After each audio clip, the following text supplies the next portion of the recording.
First story. I overheard my sister and my friend talking. I'm not good enough for my boyfriend, calling me an R-word and ugly, humiliating me. So I cut ties with my sister and so-called friend whom I planned to donate my kidney to, and told our parents, who took my sister's side, saying my sister was correct and blamed me for being selfish and devoting the family. So I cut them too. Firstly, my sister and this group of friends are what I would consider my closest friends. I love this girl to death. I literally tried to donate a kidney for one of them. I am 100% heartbroken. My boyfriend is an amazing guy, kind, funny, smart as hell, and pretty much a model. He's just gorgeous. And as usual, this isn't a problem to me, and we worked it out. He's also very open to it, and everyone knows, which I entirely support. We were supposed to hang out a week ago, but after spending about half an hour, his job called him, and he had to leave. This didn't bother me a lot because I had a killer headache and went home. My sister and I share an apartment to save money, and we have a year-long lease, so I guess I'm screwed. Long story short, I closed my door, didn't light up, and got a nap. Next thing I know, I wake up to my sister's voice. She and those friends were at our house. From what I heard, they were going to a club and were drinking a bit, waiting for the others. I didn't get up because I was lazy and would have to put on pants. Then they started talking about me. I'm not proud, but I was curious. They were talking about how they couldn't believe I was dating my boyfriend, how he was too good for me, and how I was too ugly to get a guy like him. My sister then started telling me how being asexual is obviously an excuse to not have sex with me. I'm not pretty, and while it does make me insecure, I know I have other good characteristics. But it was very hard hearing that. They also made fun of my learning disability. They call it the R word, which I can't even effing write. That I wasn't even financially stable, made fun of my job. They said I had to beg to be fed. All of my friends laughed, and all of them SHT talked me. I was crying pretty hard at that point. They left, and I didn't know what to do.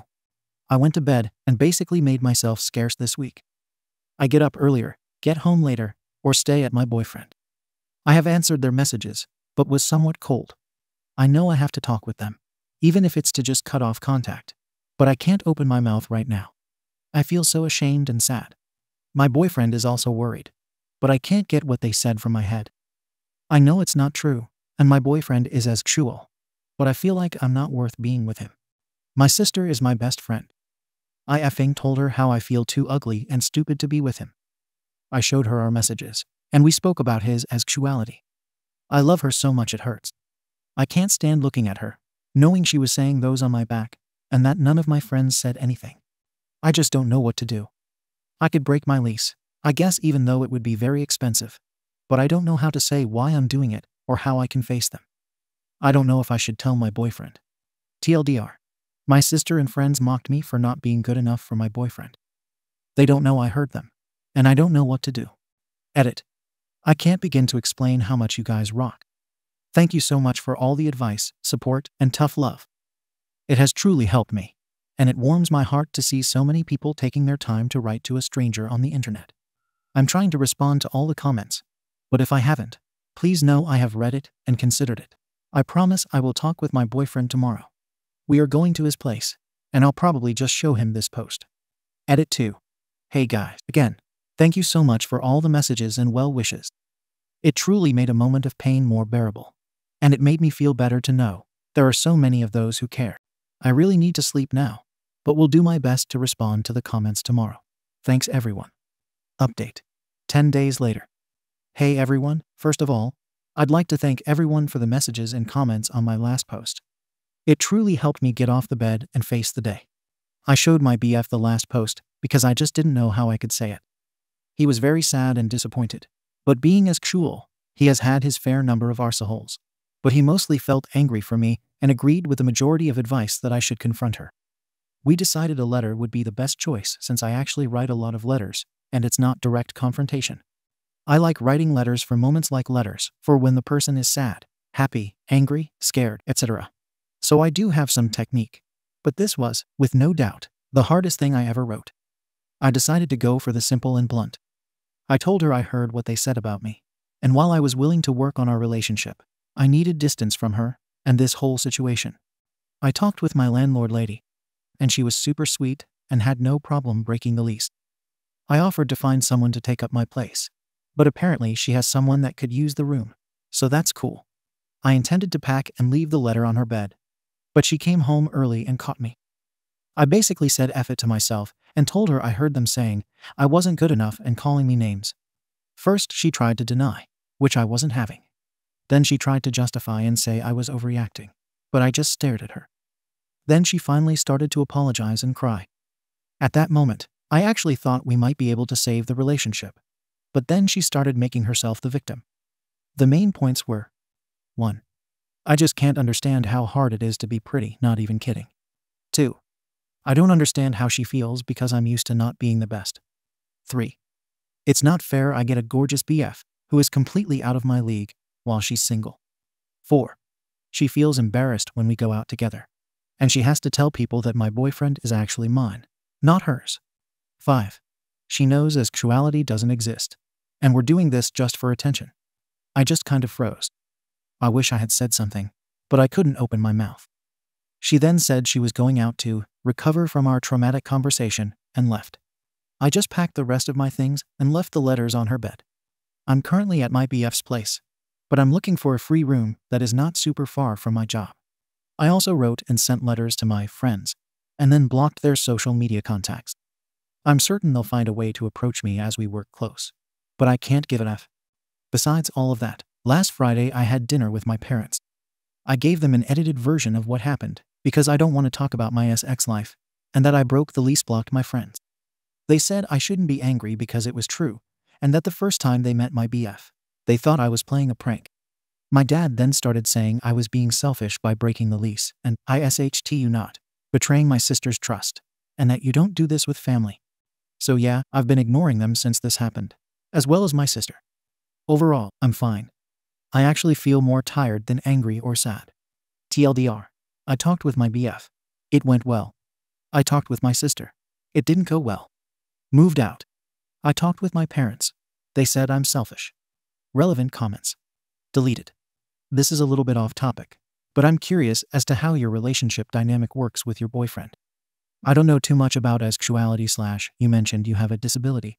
So if it isn't too personal for me to ask, how does your relationship work? How do you go about a asexual life? I don't mean to be offensive or nosy, so apologies in advance. I'm just curious. OP. Don't worry. Asexuality is a scale, like the heterogay. On one side you have the asexual, and on the other the allosexual. Between you have different shades of gray. Some people don't feel sexual attraction, but don't really care about having sex if it makes their partners happy. Some really don't want to do it. Some only feel asexual attraction for those with whom they have an emotional connection. It's a very diverse community. As for the obstacles of dating an asexual man, I guess it mostly falls into what you consider a deal breaker. What are your needs, etc. I can live without sex. I can live happily without his ex. Again, it's about compromise. There are other things in my relationship that are more important to me than sex, and they are being met, so I'm happy. I guess it just goes down to, if you can't date someone without sex, that's okay. If you can, that's okay too. The only wrong thing is to start SHTing rules. OP on, if her parents always treated her sister as the golden child. I checked out some of the links people sent me, and I believe they did. Things like having to give her my clothes if she liked them, or having to eat her food if she didn't want any more. I don't know. I can see how some of the things they did were terrible, but saying they were abusive sounds too extreme. Second story. My late wife cheated on me, and I'm done pretending she is some sort of angel in front of her parents. Every time now ex-in-law's family interferes with my current girlfriend, saying I should grieve my wife's loss rather than get with other chicks. Anna, my late wife, died in a car accident. A person lost control of their car and ran her over, and she passed away immediately. We were both 26 at the time. It was 4 years ago, right before the pandemic. We were having a bad time as a couple. She was extremely jealous of me and also very protective of her phone. Shortly after her death, I found out I had a STD, and surprise, surprise, she was cheating on me. On the day she passed, a guy we went to college and was kind of friends with sent her messages, asking for pictures of their last encounter and the way he talked. It seemed like it was recent, and it seemed that they talked often. I was able to get in her phone and laptop, as she didn't change her passwords because she would always ask to check my phone, and I would ask for hers back, so I had the password. There wasn't much because she deleted everything or hid it very well. But the most recent messages, she obviously couldn't delete them. So everything that came after her death was still there. While looking for the pictures he asked for, I found pictures of her and him in a folder deep in a random place at her work folders on her laptop. In one of them she had short hair, which she only had right after we got engaged. So she was with him for at least 3 years out of our 6 years together. Also, I found pictures of 2 other guys, but I have no idea who they are. And there were no messages from either of them anywhere. I messaged the friend and told him that I knew, told him about the STD, and that I won't reveal it to anyone and want it to be kept a secret forever. I asked him if anyone else knew, and he said that his ex knew, but he would talk to her. I decided that for the sake of her parents and siblings, I would pretend she was a great person and let them have their beautiful memories with her. Anna's older brother Thomas 34M is a good friend of mine to this day. I would even go so far as to say we are best friends. After 2 years of my wife's passing, I was ready to date again. Thomas said that he knew the perfect girl for me. He just wanted me to be sure I was ready for something serious before introducing each other. It was his sister-in-law, Laura 27F. We knew each other only superficially, but never really talked before our first date. I fell for her quick and hard. We started dating, and about 3 months in, we were already telling each other I love you, and I told her I was going to marry her. It has been a little less than 2 years. We are engaged, and I have never been this happy. I told her all about my relationship with Anna. I still have the evidence of what she did stored away on my computer just in case, and I showed it to Laura. She cried a little and comforted me, but I assured her I was fine and that I was over it. The problem comes with Anna's family, especially her mom and sister. Ever since Anna's passing, every time they talk about her, people want to hear me talk. They ask me about her, try to include me in conversations about her. Anna was such a good cook, write my name.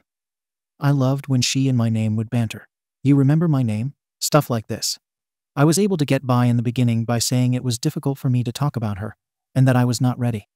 They let me be for a while, but ever since I started dating Laura, I couldn't use the "I'm not ready" excuse. Her friends, sister, and mom get annoyed if I don't sound enthusiastic or depressed. Learned that it's easier to look depressed. Also, if I talk about Anna in any way that isn't portraying her as an angel who came down to earth to bless us with her presence, I get side-eyed. Thankfully, Thomas and her father are great guys and don't push me too hard on this. Her dad is always thankful that I attend their family gatherings. As we like to talk about our field of work, he always says he considers me a son. Her mom and sister, though, get pissed if I try to dodge the topic of Anna, and the sister even said it out loud once that it was obvious that I didn't love Anna. She apologized after, but I mean, she isn't wrong. By the end, I didn't, and sure as hell, don't now. Look, I'm over what happened. I don't feel hate for Anna anymore.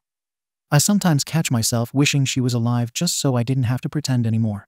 But also because her death was a tragedy and a lot of people loved her.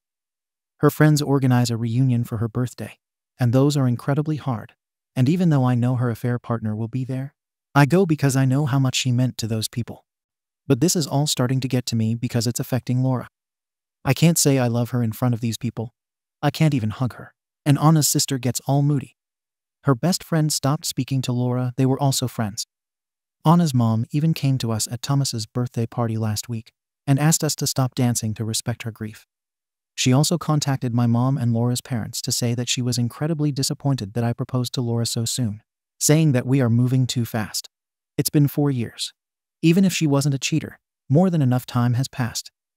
I'm just over it, and I'm seriously considering telling all of them what happened, just to get the weight off my back. WIBTA if I did this. Comments. Plot holes and potholes in response to deleted comments. This. Maybe preface it truthfully. I have some information about your sister that I have kept to myself out of love and respect for your family. Do you want to hear this information? It has some bearing on the unnecessary questions your mother and sister keep asking me, and the guilt they try to put me through. Something leave robotic along those lines, but hitting the key points. Keep in mind that this might end the relationship with them, and possibly him.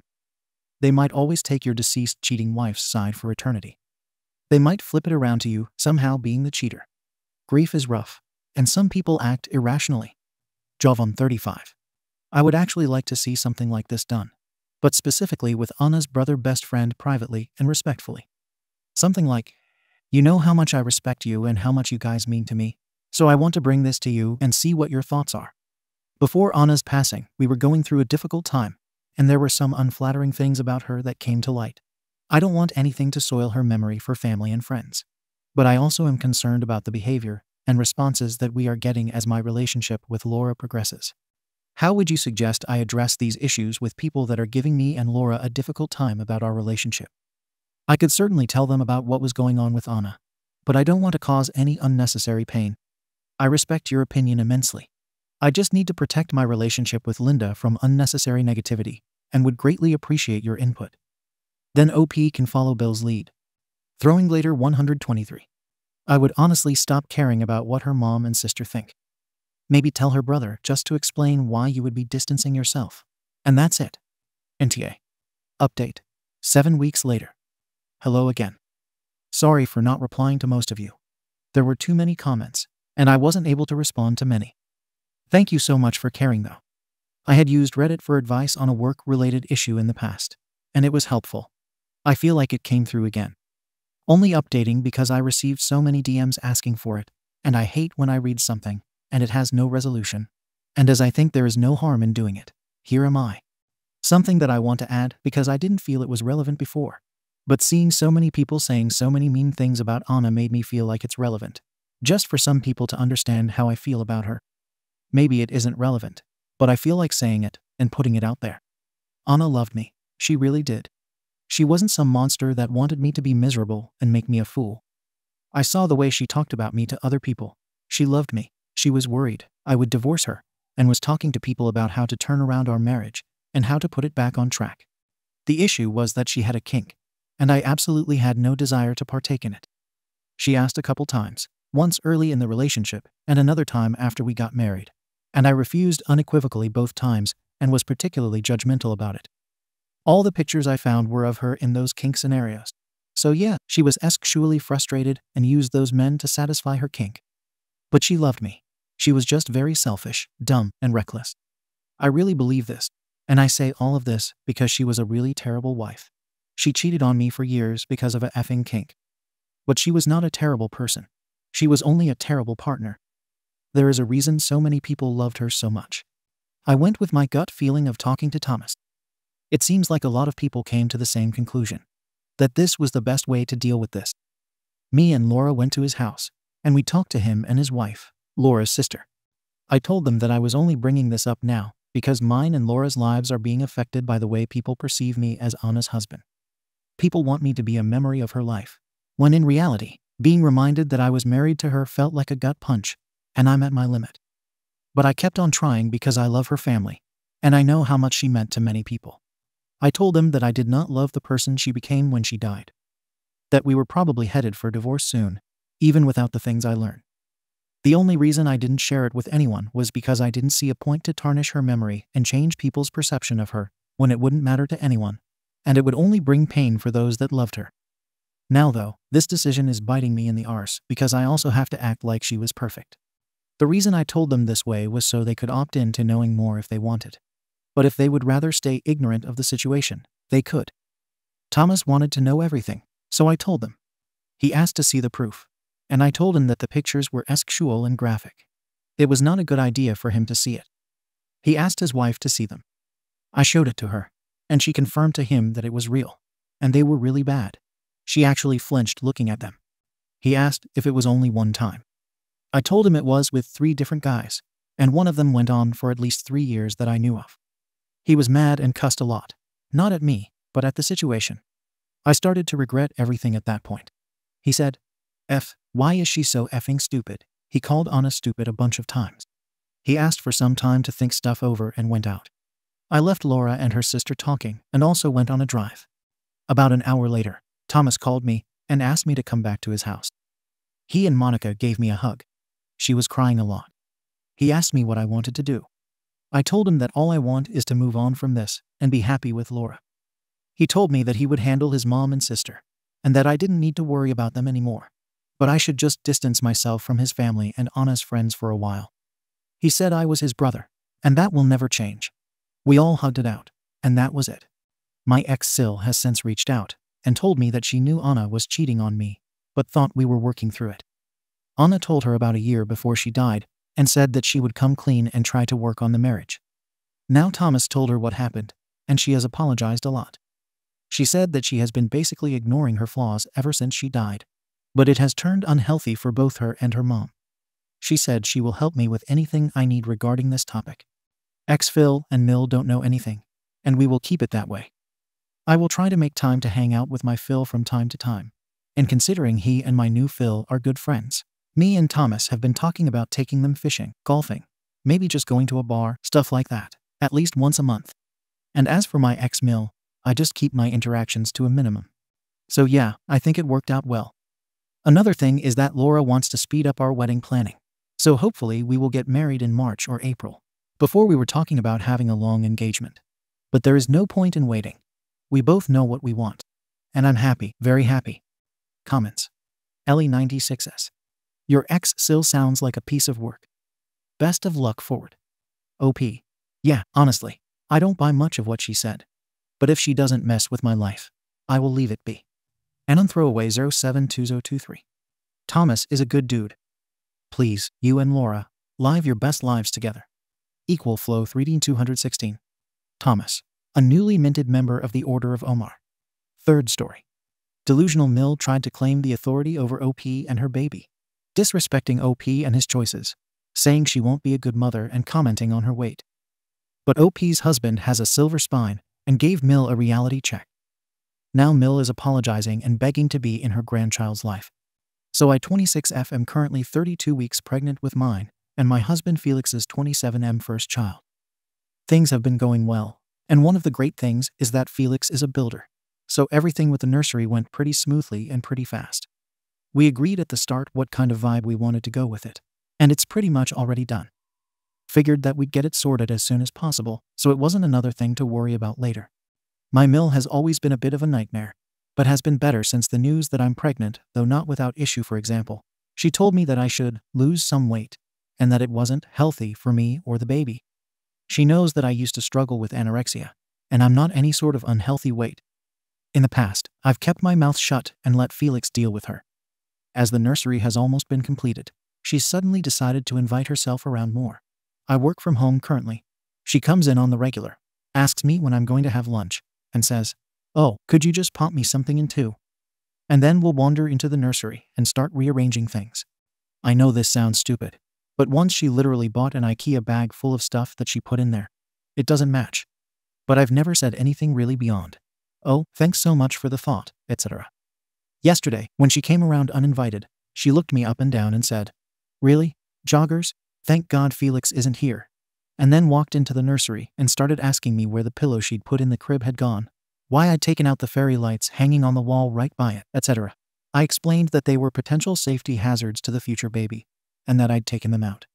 She started with, "Oh, well, I've had 3 children, and I really think you should take more of my advice," and then looked me in the eyes and said, "You're really not going to be a good mother at this rate."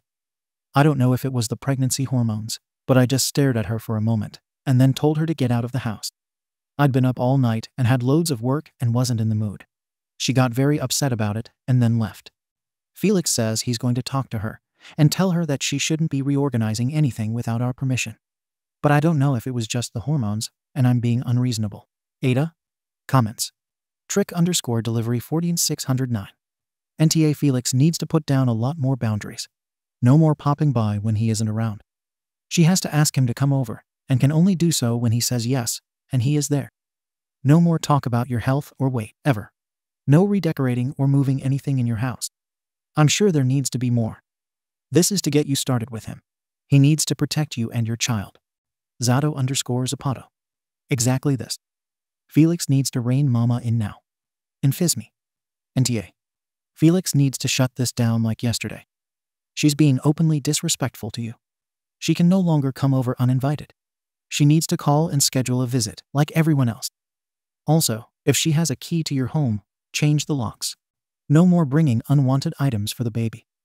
While you appreciate the thought, you and Felix want to prepare the baby's room the way you want it. This is your baby. She had a chance to decorate how she wanted with her kids, and now it's your turn. No more passive, aggressive comments to or about you. If this isn't shut down, she will continue this around your child. She will talk badly about you around to your child. This is disrespectful to you and should immediately be stopped. Actions have consequences. If she breaks any boundary you and Felix have set, she won't see the baby for X amount of time. That could be days, weeks, months, or even a year, depending on how severe the boundary she broke was. You could even do it: first offense X days, second X months, third permanent. This is something you and Felix need to sit down now and talk about. This blatant disrespect needs to stop, and it needs to stop immediately. This can't continue, if for no other reason than your mental health.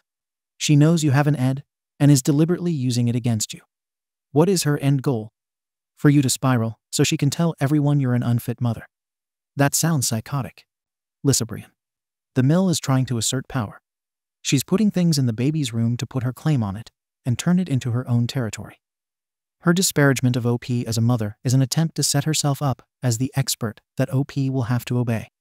She's also trying to tear OP down with those comments about her weight, attacking vulnerable spots to try to make her insecure and vulnerable to being shoved aside.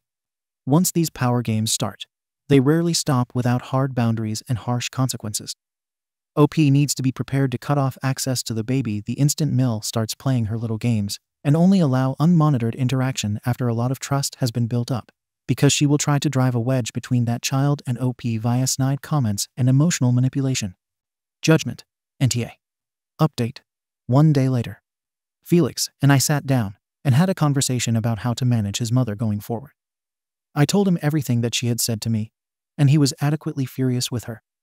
He asked me exactly what I wanted done in the future so that she'd understand where our boundaries are and follow them. I told him that I'd rather him speak to her alone at first, so that I wasn't immediately made out to be the bad guy. I acted on advice, and a locksmith has been called to change the locks on the house. And Felix has ordered us a Ring doorbell off Amazon with the assurance I'll be able to put it in. He hates doing the electrics, but you know how it is, I'll leave him to it, lol. And then he called up Mill and organized a lunch date for today, so they could have a talk between themselves. He got back in the afternoon, and as he walked into the door, he smiled at me and went, sorted, and, characteristically, went to go and make himself a cup of tea. I got a message a few minutes later from her saying she was very sorry for what she had said to me, that she was in the wrong.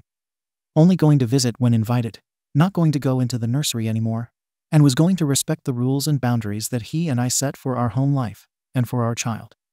And after adding that she was sorry for the comments she'd made on my appearance. I'll believe it when I see it, but at least it's a good start. And we've all agreed to go for dinner at some point to talk about future expectations when the baby comes. I talked to Felix, and he said that she'd been offended at first, didn't believe she'd done anything wrong. And he also specifically said she hit with the spiel of, oh, I must be such an awful mother then. And he told me he'd told her, it's not about that. It's about you disrespecting my wife, our child, and our home. If you continue, you're not going to dream of being able to see your grandchild. She was apparently and unsurprisingly sulky, and he told her to apologize, and she said she would, and, to her credit, did. Thank you all for your advice about how to handle things going forward with the locks and everything. The amount of support was crazy, but I can't thank you all enough. I feel so much calmer about the situation. I don't know if she's going to stick to what she said going forward, but at least boundaries have been set, and I know that Felix has my back. On a lighter note to end, I asked if he had anything he wanted to say to the people who had commented, and he said, can you add that photo of me in Florida, Felix? That's not even slightly relevant. Shame. What do you want for tea? Thank you. Comments. Pegging Pinhead. Well, now I want to see Felix in Florida. OP. I told him this, and he replied, I know what the people want. Edit. I'll describe the photo and hopefully somewhat satiate the people. It was when we were in the Florida Keys, and he's sitting on a comically large yellow wooden beach chair, think 3 times the normal size of one. He's got relatively short wavy brown hair. He's holding up a red spade in one hand and giving a thumbs up with the other. And he has this stupidly big goofy grin on his face. He'd just finished making a sandcastle, which is somewhat visible in the background, and had sat down to have a rest. Bless him. He also told me to add that he looks really fit, so do with that what you will. He's currently trying to figure out how to make a Reddit account so he can join in on the fun. His user is u/helpful_lead3803 lol. Radio supply. He's right. We want Felix tax. Actually 2994. I need Felix tax to be the new term for showing something they mentioned in their post. So people will wonder if Felix is the name of a cat or animal. And then they get shown Felix in Florida. OP haha, you're right. This is perfect. Never thought of it before. Kiln time. I'm so happy Felix had your back. We hear all too often the other side of the story. Best of luck to you and your family. Thank you for watching the video. If you are interested in listening to these kinds of stories, we've got more in store for you.